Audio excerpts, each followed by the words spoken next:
Ya, hari ini babak 32 besar digelar untuk menyaring para pebulu tangkis dunia dalam melanjutkan perburuan gelar Indonesia Open 2023. Kita pantau suasana di sana langsung bergabung dengan koresponden CNN Indonesia. Ada Erlangga Wisnu Aji dari Istora Senayan, Jakarta. Angga, selamat sore. Bagaimana Anda membungkus pertandingan hari ini melihat perwakilan Indonesia bisa melaju ke babak 16 besar? Ya, selamat sore Puspa. Turnamen Indonesia Open 2023 di hari kedua ini memang masih mempertandingkan babak awal atau babak 32 besar, di mana wakil tuan rumah ini 11 pemainnya tampil bertanding hari ini dan sebagian sudah menyelesaikan pertandingan dan sebagian lagi masih akan bertanding sore hingga malam hari nanti. Mungkin saya bisa sedikit rangkum hasil yang dicapai oleh para pemain Indonesia di babak 32 besar hari ini. Kalau tadi kita sudah lihat berita pengantar sebelumnya, di mana Jojo sukses mengalahkan lawannya di tunggal putra ini.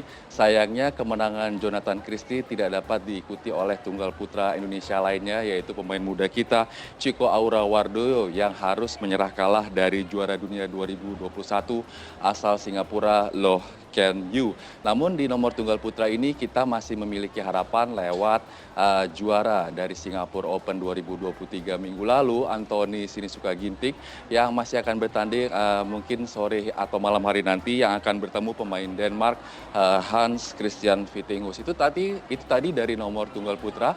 Di nomor ganda putra tadi juga sempat disebutkan bahwa The Daddies pasangan Indonesia Muhammad Ahsan Hendra Setiawan berhasil mengalahkan lawannya. Namun sayangnya kemenangan dari Ahsan Hendra ini gagal diikuti oleh pasangan Indonesia lainnya, Muhammad Fikri Bagas Maulana, yang merupakan juara All England tahun 2022. Ini harus mengakui keunggulan dari pasangan Malaysia yang diunggulkan di tempat kedua, yaitu Arun Shah dan Soh Woyik, lewat pertarungan 2 game langsung 16-21 dan 12-21. Namun kita juga masih memiliki satu wakil Indonesia lainnya yang belum bertanding. Masih ada Pramudia Kusumawardana dan Yeremia Rambitan yang masih akan bertemu dengan pemain Inggris Ben Lane dan Sean Ferdy yang pertandingannya belum dimulai. Itu tadi dari nomor tunggal putra dan ganda putra.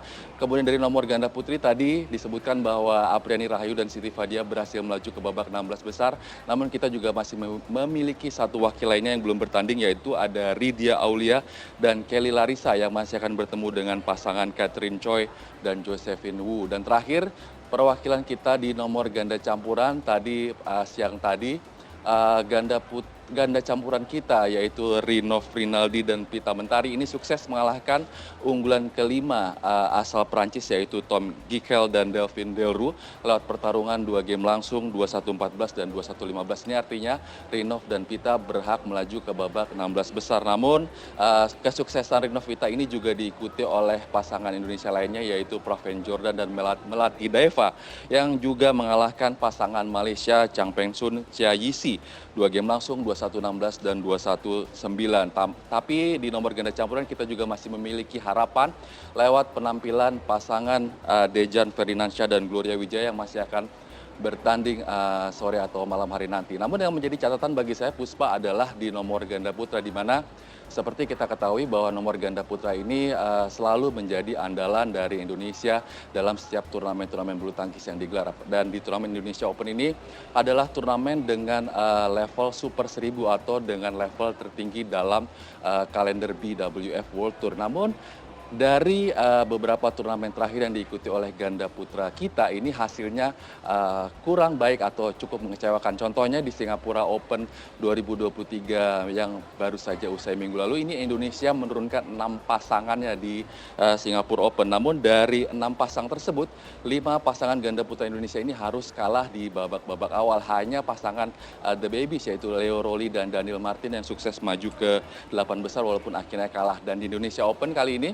Indonesia menurunkan 5 pasang ganda putra di luar Kevin Marcus yang harus mengundurkan diri karena cedera. Menarik untuk kita tunggu bagaimanakah kiprah para pemain ganda putra saat tampil di depan hadapan pendukung tim Indonesia di Istora Senayan, karena turnamen Indonesia Open Super 1000 ini merupakan turnamen dengan level tertinggi pertama yang masuk dalam agenda Road to Olympic 2024 yang kick off-nya baru saja dimulai bulan lalu. Artinya kemenangan di turnamen Indonesia Open ini tentunya akan sangat membantu peraihan poin bagi para pemain yang menjadi juara untuk bisa lolos ke Olimpiade Paris 2024. Dari nomor ganda putra, persaingan ganda putra di Indonesia ini sangat ketat karena kita memiliki 6 pasang ganda putra yang kemampuannya bisa dibilang saling cukup merata dan sering saling mengalahkan satu sama lain di tiap turnamen yang digelar, Puspa.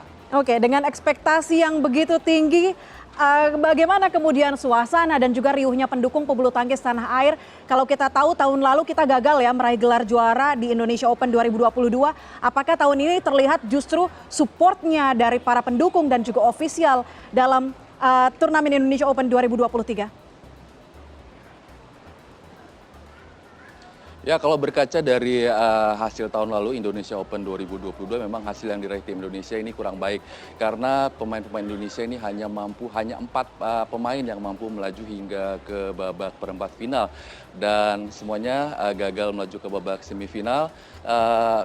Tapi kalau Anda tadi bertanya soal bagaimana dengan dukungan penonton, seperti kita ketahui bahwa Indonesia ini antusiasme penonton saat turnamen Indonesia Open digelar ini tentunya sangat tinggi. Ini terbukti dengan tiket yang dijual. Panitia sudah mengalokasikan sekitar 6.000 hingga 7.000 lembar tiket per hari yang dijual secara online dan semua tiket tersebut sudah terjual habis. Dan untuk penonton yang ingin membeli langsung juga sudah disediakan tiket sekitar 10%, sekitar 500 atau 600 lembar tiket yang dijual di tiket box.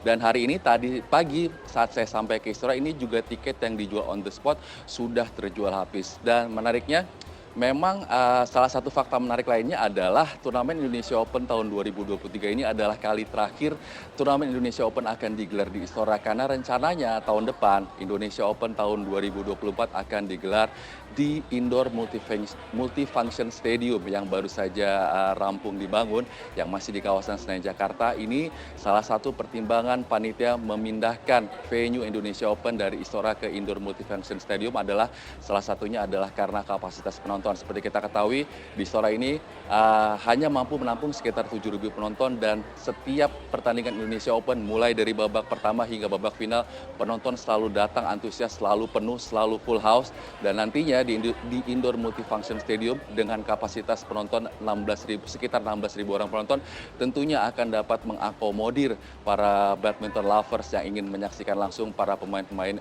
Indonesia tampil di Jakarta. Dan memang selain karena ingin mendukung pebulu tangkis tuan rumah, turnamen Indonesia Open 2023 ini seperti saya sudah sebutkan adalah turnamen dengan level Super 1000 atau level tertinggi dalam kalender BWF World Tour. Dan ini artinya bahwa seluruh pemain terbaik dunia akan tampil atau memastikan diri tampil di Jakarta karena turnamen ini juga merupakan salah satu agenda Road to Olympic 2024 sehingga sangat penting bagi seluruh pemain bulu tangkis terbaik dunia untuk tampil di sini dan meraih hasil terbaik demi mengamankan satu tempat di Olimpiade Paris 2024, Puspa. Baik, terima kasih laporan Anda dari Istora Senayan Jakarta, koresponden CNN Indonesia, Erlangga Wisnu Aji.